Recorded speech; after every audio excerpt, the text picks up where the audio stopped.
est en compagnie du chef Martin Patnaud qui va nous faire un menu pour les mères qui sont séparées, pressées. Il va nous faire des suggestions délicieuses. Donc Martin! Salut! Ça va bien? Très content, ça va très bien, merci. Je suis super content que vous soyez là aujourd'hui dans notre nouveau Provigo, l'avenue du Canadien. Avant de passer à la nourriture, je pensais qu'on pourrait peut-être commencer avec un petit verre ben oui, de vin. Épicerie en faisant son verre de vin assez exceptionnel. Donc ici nous avons un bleu blanc, un excellent bleu blanc. Et j'en prendrai un moi aussi. Ben oui.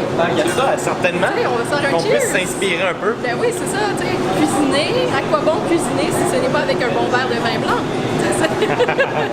Et dis-moi, avant qu'on commence, là, oui. Là l'idée, là, on fait ensemble 2 repas, c'est ça? Exactement. Tu sais, Parce qu'on ne s'est pas parlé avant. Non, c'est ça. C'est ça. Moi, je dirais peut-être un repas genre d'un samedi soir, ouais. Où est-ce que la journée, il y a eu le karaté, un événement, puis tu sais, que tu peux peut-être... Ça ressemble à mon week-end. C'est ça. Puis le lendemain, peut-être un dimanche un peu plus gourmand, copieux, réconfortant, puis relax. C'est bon, hey, on a des choses à penser, hein? Ouais. As-tu quelque chose dans ton frigidaire déjà? Y a-tu quelque chose où on achète tout from scratch? J'ai du bœuf, mais je suis ouverte aussi à acheter from scratch. OK, good. On a 15 minutes? Oui, 15 minutes. Cheers! Cheers! Martin, tu m'as amené à la poissonnerie. Oui, parce que je pense que la première étape, ce qu'on doit faire, c'est choisir notre protéine. Ensuite, les fruits et légumes, on va adapter ce qu'on va accompagner notre protéine avec. Fait qu'on a 2 recettes à faire ensemble. Moi, je suis un gars de poisson. J'adore le poisson. Puis je trouve qu'on a un superbe comptoir de poisson, justement, ici au Provigo, l'avenue. Fait que je te dirais tout simplement de me surprendre et de choisir le poisson que tu veux cuisiner ou que tu n'as peut-être jamais cuisiné ou que tu n'es pas certaine ou quelque chose que tu trouves qui a l'air beau. Là, je vois en ce moment que tu as de l'ombre chevalier. Oui, qu'est-ce qu'on fait avec ça? L'ombre chevalier, en fait, c'est un produit du Québec, ça, ici. Fait que c'est un produit d'exception. Je suis vraiment très, très content de travailler avec des producteurs, justement, d'ici. L'ombre chevalier, c'est un poisson qui va ressembler un peu à la truite au niveau du goût, mais beaucoup plus fin. Au niveau de la texture du goût, c'est un poisson qu'on ne voudrait pas griller. C'est un poisson qu'on va soit cuire au four, qu'on va pocher ou qu'on va poêler très très légèrement, qui aurait besoin, c'est plate, mais de pas grand chose parce que c'est un goût qui est tellement fin, c'est tellement un beau produit que j'aurais tendance à pas trop le travailler. Fait que si on commence avec ça, c'est bon. Fait qu'écoute, on pourrait prendre, si c'est ton choix final, on le prend, on le met dans le panier. Parfait. Puis ensuite, on ira se promener dans les fruits et légumes pour déterminer ce qu'on fait avec ça. Parfait. Fait que là, on a notre poisson. Puis pour 3 personnes, hein, donc papa, maman. Ouais, souvent là, on va parler de 200 grammes de viande par personne ou une demi-livre. Ça, c'est beaucoup trop en passant, c'est révolu. Là, une portion aujourd'hui, là, je dirais à peu près un 5-6 onces. Là, fait qu'on parle à peu près 150 à 160 grammes de poisson. Ici, on a 288. Fait qu'on va avoir peut-être 2 petits mangeurs. Pour ça ici. Fait que si on voulait pour 3 ou 4 personnes, je dirais qu'on pourrait aller, mettons, pour 4 personnes, à peu près un 600 grammes serait suffisant de poisson. Parfait. Fait qu'il nous en manque. On sait que Provigo a un excellent choix au côté, autant que la poissonnerie, le côté boucher. Ouais. Qu'est-ce que tu me conseilles aujourd'hui? En fait, moi, c'est moi qui choisis. Oui, je te laisse choisir. Ah, j'ai cet honneur-là. Bon, mais c'est facile. Là, on a dit maman, des enfants. Oui. OK, les enfants mangent de tout. Oui. Écoute, c'est sûr que je vais y aller avec une viande locale. Moi, j'en ai parlé tout à l'heure, je suis un ardent défenseur des produits d'ici. Des produits d'exception. Je suis vraiment fier qu'on travaille avec des gens, justement, d'ici. Fait que si on regarde au niveau des produits locaux, je vois la côte de porc ici, la longe de porc qui est vraiment très très belle. Fait que je pourrais te faire 2 propositions puis à toi de choisir. J'irais soit avec une belle côte de porc avec os et une viande qu'on cuit de plus en plus. Puis là, je vois ici avec du beau persillage. C'est vraiment un très très beau produit. Sinon, on a du carré d'agneau du Québec. Là, c'est sûr qu'on a quelque chose d'un peu plus haut de gamme, un peu plus raffiné. Mais écoute, c'est 2 produits que je serais très à l'aise d'aller te proposer, de choisir les ingrédients pour trouver une recette pour aller avec ça. Est-ce que ça te plaît? Parce que sinon... Ça me plaît de tester quelque chose de nouveau. Comme je dis, je suis ouverte. OK. Quelque chose que j'ai jamais cuisiné, j'aime ça faire ça. Donc mes choix t'emballent. Oui. Est-ce qu'il y en a un des 2 qui te tente plus que l'autre? Parce que l'agneau, j'aime ça. Ah ouais, hein? Avec l'agneau. Ah ouais, je suis vraiment content que tu aies pris l'agneau. Fait qu'on va demander à un de nos amis de la boucherie de nous trouver un morceau d'agneau.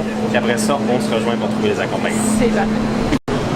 Donc, Provigo aussi, c'est des produits frais et des produits un peu maraîchers, peut-être ici, ou encore...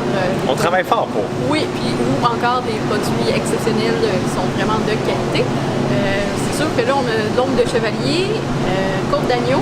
Exact. Ça nous prend des légumes. Exact. Des fruits, des C'est toujours ce que exact, c'est toujours ce que j'essaie de dire aux gens. Une fois que vous avez choisi la viande ou le poisson, que ce soit en spécial ou toujours ce qui est de plus beau, si vous pouvez vous le permettre, prenez toujours ce qui est de plus frais, c'est vraiment l'idéal. Ensuite de ça, achetez ce qui vous plaît, trouvez ce qui est beau. C'est beau d'avoir une recette, mais c'est le fun aussi d'être spontané, d'arriver et de dire, par exemple, waouh, j'arrive, la menthe est exceptionnelle, est-ce que je peux intégrer la menthe là-dedans? Fait que, elle est très belle, hein? Mais mettons, on commence avec le poisson. On a de l'ombre chevalier, je te disais tantôt, c'est un poisson qui est très fin, qui demande pas trop de trucs très complexes, qu'on veut pas dénaturer. Je vois juste ici, là, on a du fenouil qui est superbe. Je sais pas si tu aimes le fenouil ou pas. Oui, moi j'aime ça. Dans le fond, je te donne pas le choix, en fait.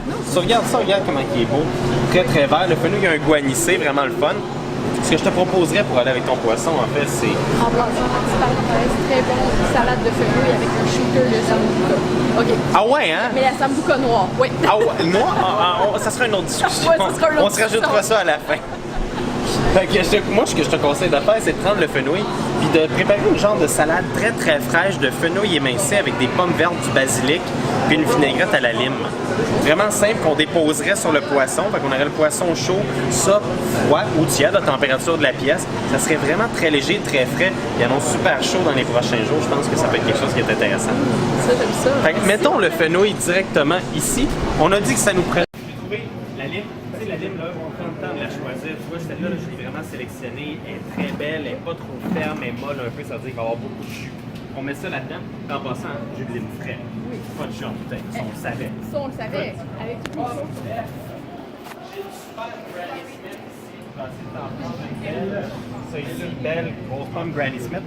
Fait que ce que tu auras à faire pour cette recette-là, c'est vraiment simple. On émince le fenouil très, très, très finement. Même chose avec la pomme, une belle julienne. Peut-être aussi avec la mandoline. La mandoline serait super. Moi, je suis un gars de couteau de chef, honnêtement, mais si tu as une mandoline, ça serait très bien. La lime, le jus, le zeste, l'huile d'olive, sel, poivre. Puis tu sais quoi? On ne mettrait pas des herbes là-dedans. Il me semble une petite herbe fraîcheur qu'on pourrait mettre là-dedans. Je pense qu'un peu de basilic pourrait être bon. Bon, basilic frais. Dans notre salade, encore une fois, on a fenouil, pommes vertes, lime, huile d'olive, sel, poivre. Juste pour le basilic, faire une belle chiffonnade parce qu'il est vraiment très frais, il est très beau. Fait que juste lâcher très finement là-dedans, tu vas avoir vraiment une belle salade très très fraîche. Allez déposer ça sur le poisson. Pas besoin de rien d'autre, c'est un super beau produit. On travaille avec fraîcheur. Je pense qu'on va avoir du fun avec ça. Il reste le carré d'agneau maintenant. Qu'est-ce que vous aimez? Parle-moi de vous autres un peu. Là, j'ai tout choisi. Mais... dis-moi ce que tu n'aimes pas. Ouais.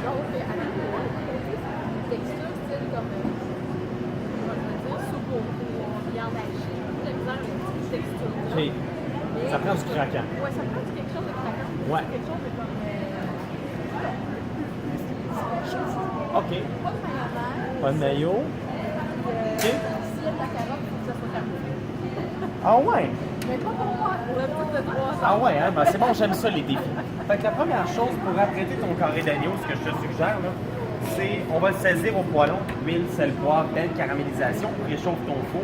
Avant de le mettre au four, je te propose de mettre une petite couche de moutarde de Dijon. Moutarde, ça va-tu? Moutarde de Dijon, c'est bon? OK. Ensuite de ça, parfait. Trouve des noix. Que vous, je sais pas si vous avez des amandes non salées, des pistaches non salées, des pacanes non salées. Puis on va juste aller les hacher très finement. Une fois qu'il est recouvert de moutarde, on va juste le tremper dans les noix. Fait qu'on va faire une croûte de noix sur le dessus. On va l'envoyer au four pendant ce temps-là. Je te laisse t'occuper de la cuisson. Un thermomètre à viande est toujours ton meilleur ami pour la cuisson de la viande. Ça nous prend des accompagnements. On a-tu un barbecue à la maison? On peut avoir un barbecue. Okay. J'ai dit ça parce qu'il va commencer à faire chaud bientôt. Les gens vont... Moi, je te propose peut-être des légumes grillés. Vraiment très, très simple. Fait que, on a parlé de carottes tantôt que tu n'étais pas sûr. Moi, je te propose de la carotte grillée. Cas un des légumes. Parce que je veux absolument que tu l'essaies. Parce que de cette façon-là, ça peut peut-être fonctionner aussi aux carottes. J'ai trouvé des superbes carottes ici, carottes feuilles. Fait que moi, ce que je t'inviterais à faire, là, c'est juste les couper à peu près ici à hauteur de l'étiquette ici pour laisser le bout de la tige verte, toujours le fun au niveau de la présentation. Coupe-la en deux. Avec ça va... pâte qui s'en vient aussi, ça peut être utilisé. Exactement. Tu les coupes en deux dans un bol, huile, sel, poivre, barbecue bien chaud. On va les faire griller sur le grill. Sinon, on peut les mettre sur une plaque au four, les faire cuire au four en même temps que le carré d'agneau. Ça, coupe en deux, là, ça prend 20 à 25 minutes, dépendamment de la chaleur du four. Fait que le carré d'agneau, une fois qu'il a été saisi, on le met au four à peu près une quinzaine de minutes. Mais les carottes en même temps, le carré d'agneau va reposer pendant le temps de repos. Les carottes vont continuer à cuire.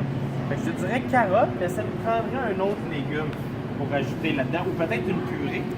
Aimes-tu les purées? Aimes-tu le chou-fleur? Je pense qu'une purée de chou-fleur, ça peut être bien le fun parce que je le vois, il est juste là, puis il est superbe. Fait qu'on pourrait prendre un chou-fleur ici, puis ils sont gros en plus. Fait que le chou-fleur, on va le faire mijoter au lait. Simplement le mettre comme si on faisait des patates pilées, mais on va faire du chou-fleur pilé. On va juste mettre du lait, le cuire, jusqu'à temps qu'il soit tendre, ça sera pas long. Une fois que ça bouille, peut-être 6-7 minutes de cuisson.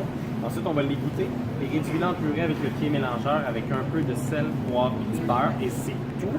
Moi, je servirais beurre non salé, exactement. C'est mieux toujours que tu contrôles la quantité de sel toi-même. Dans le fond des assiettes, je te dirais de mettre une belle purée de chou-fleur, tes carottes rôties et le carré d'agneau en croûte de pistache et moutarde. D'après moi, et là, tu un repas vraiment high-end. Ça te plaît? Oui, ça me plaît. Good. Puis j'ai bien expérimenté ça. Je suis sûre que tu vas t'en faire un petit coup sur les médias sociaux. J'espère. Dire comment on apprécie ça. J'espère. Puis, au plaisir de te revoir prochainement, peut-être pour un autre chronique. Avec grand plaisir. À la cuisine avec peu d'ingrédients. On a 2 recettes, à peu près 10 ingrédients. Exactement. C'est quelque chose de fantastique. Fantastique. Thank you. Merci. Cheers. Cheers.